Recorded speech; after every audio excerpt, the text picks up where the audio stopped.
وَلِسُلَيْمَانَ الرِّيحَ عَاصِفَةً، اور حضرت سلیمان کے لیے تابع کیا تھا ہوا عاصفت، تیز و تند ہوا تھی۔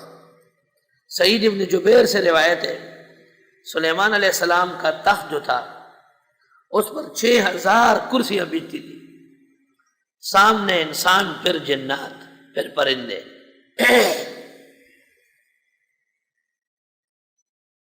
تجری بامرہ، وہ ہوا چل رہی تھی حضرت کے حکم پر، الی الارض التی، اس زمین کی طرف، بارکنا فیہا، جس میں ہم نے برکتیں دی۔ حضرت دوپہر کو، صبح ہوتے تھے شام میں، دوپہر کو جاتے تھے استخر، اور عصر پڑھ لیتے تھے کابل میں، اور مغرب واپس کعبہ شریف میں، عشاء پھر بیت المقدس، پوری دنیا کا چکر کاٹ لیتے تھے۔ وَكُنَّا بِكُلِّ شَيْءٍ عَالِمِينَ، اور ہم ہر چیز کے جاننے والے ہیں۔ وَمِنَ الشَّيَاطِينِ مَن يَغُوصُونَ لَهُ، اور شیاطین میں سے بعض جو غوطے لگاتے تھے حضرت کے لیے، وَيَعْمَلُونَ عَمَلًا دُونَ ذَلِكَ، اور عمل کرتے تھے عمل اس کے علاوہ، وَكُنَّا لَهُمْ حَافِظِينَ، اور ہم اس کی حفاظت کرنے والے تھے۔ حضرت نے جنات کو لگایا تھا، وہ سمندروں میں غوطے لگا لگا کے لال و جواہرات نکالتے تھے، بدریا گر منافی بے شمارس، اگر خواہی سلامت برکنارس، ہر شخص تو نہیں جا سکتا ہے۔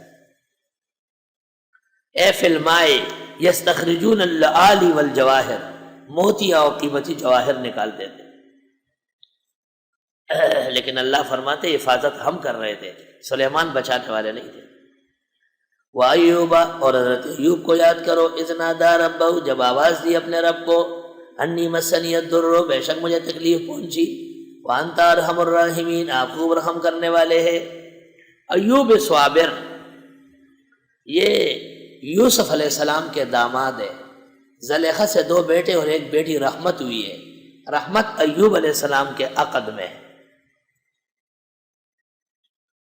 اور ایوب علیہ السلام کی بہت اچھی صحت، دولت، مالداری تھی، تو ابلیس نے شرارت کی اور حق تعالیٰ کو کہا کہ اتنی دولت تو کسی کو بھی آپ دے، ایسی صحت، تو وہ یقیناً آپ کی عبادت کرے گا۔ حق تعالیٰ کی طرف سے حضرت ایوب پر ابتلا آ گیا، ان کی بیماری ہو گئی بہت سخت، اور ان کے اموال مویشیاں جو تھی وہ مرنے لگی، ایک گاؤں چھوڑ کے دوسرے، پھر تیسرے، پھر ایسا ہوا کہ لوگ چھوڑتے نہیں تھے کہ آپ جہاں جاتے ہیں وہاں ہلاکت، اموات ہوتی ہے۔ جنگل میں جا کر کے حضرت نے جھونپڑی لگائی، اللہ کی عبادت شوق سے کرتے تھے۔ ایک دن سحری کا وقت ہے اور حضرت کہتے اللہ اللہ، زبان مبارک سے اللہ لفظ نہیں نکلتا ہے، زبان موٹی ہو گئی، بس یہ وہ دن ہے کہ ایوب چیخ پڑے خداوند تعالیٰ کے سامنے۔ حدیث میں اس طرح ہے کہ ایوب علیہ السلام نے کہا خدایا شیطان نے مجھے بہت نقصان پہنچایا ہے، مجھے اس سے چھڑا دو۔ شرارت شیطان بہت کرتا ہے۔ قرآن نے اس طرح دعا ذکر کی، وَأَيُّوبَ إِذْ نَادَىٰ رَبَّهُ، یاد کرو ایوب جب آواز دی رب کو، انی مسنی الضر، بے شک مجھے تکلیف پہنچی، وانت ارحم الراحمین، اور آپ رحم کرنے والے مہربان ہیں۔ فَاسْتَجَبْنَا لَهُ، پس ہم نے ان کی دعا قبول کی، فَكَشَفْنَا مَا بِهِ مِن ضُرٍّ، دور کر دیا جو ان میں تکلیفیں تھی، وَآتَيْنَاهُ أَهْلَهُ، دے دیا ان کو اہل، وَمِثْلَهُمْ مَعَهُمْ، اتنے اور، رحمۃ من عندنا، یہ رحمت تھی ہماری، وذکریٰ للعابدین، اور نصیحت تھی عبادت گزاروں کے لیے۔ صوبہ سرحد میں ڈاگئی ایک جگہ ہے، وہاں پر ایک ایوب نام کا آدمی تھا، 1 سال اس کی والدہ فوت ہوئی، 6 مہینے بعد والد صاحب فوت ہوئے، 3 مہینے بعد ایک بیٹا فوت ہوا، 20 دن بعد بیوی بیمار ہو گئی۔ وہاں کے لوگ بتاتے ہیں، ڈاگئی کے لوگ، رات کے 3 بجے چھت پہ چڑھا اور شور مچایا، اے خدایا اے خدایا، نازے سے ایوب صابر گڑھ لے، ایوب جولا ہے نہ سکے، دنیا مصیبتوں نے من کر رہا لے گا، خدایا تو معاف۔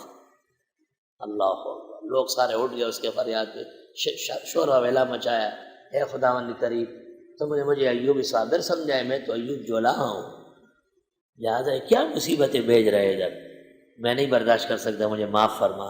وہاں کے مکین کہتے ہیں کہ اس کے بعد ان کے ہاں کافی زمانے تک کوئی حادثہ نہیں ہوا۔ ایوب علیہ السلام کا نام لے کر کے دعا مانگی تو اللہ تعالیٰ نے وہ دعا بھی قبول فرمائی۔